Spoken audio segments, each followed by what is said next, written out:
يا صباح الفل على كل الأهلاوية. امبارح كان في طبعا مباراة بين النادي الأهلي والزمالك في كرة الطايرة النسائية. وانتوا عارفين ان نادي الزمالك السنة دي صرف مبالغ كبيرة جدا جدا على فريق كرة الطايرة. وانتوا عارفين القصة اللي حصلت بقى من مرتضى منصور لما جاب ابنه أحمد مرتضى في العزبة الكبيرة الزملكاوية، وقال له ان احنا لازم نعمل فريق نسائي كبير ننافس بيه طبعا في كرة الطايرة. انت عارفين ان نادي الزمالك في كرة الطايرة ما بيكسبش النادي الاهلي ابدا، فعشان كده احمد مرتضى منصور طبعا العبقري الجهبذ الكبير يعمل ايه؟ قال لك بس اروح اخد طبعا لعيبة النادي الاهلي.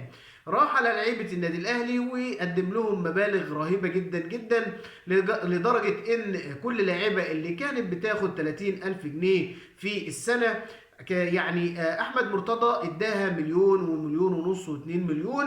مبالغ رهيبه جدا. اللعيبه اللاعبات طبعا سابت النادي الاهلي وجريت علشان الفلوس الكتير من احمد مرتضى. احمد مرتضى زي ما انتم عارفين طبعا يعني فكر كبير، يعني بيفكر تفكير عميق جدا جدا، عشان كده دفع للاعبات دي فلوس كتير جدا جدا. والنتيجه كانت طبعا ايضا خساره نادي الزمالك. المكسب الوحيد ان هم كسبوا شوط، بدل ما كان طبعا النادي الاهلي بيكسب 3-0 النادي الاهلي كسب 3-1.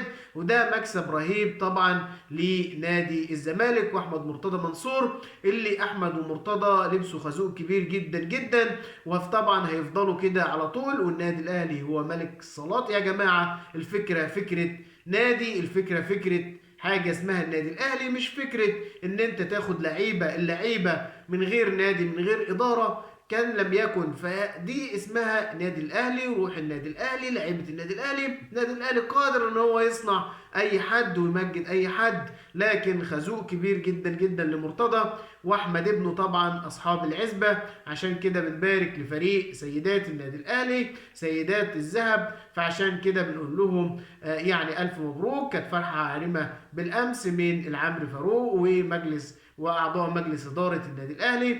الف مبروك للكابتن حمدي الصافي، الف مبروك لسيدات النادي الاهلي، ومبروك لاحمد مرتضى على الخازوق اللي لبسه الكبير.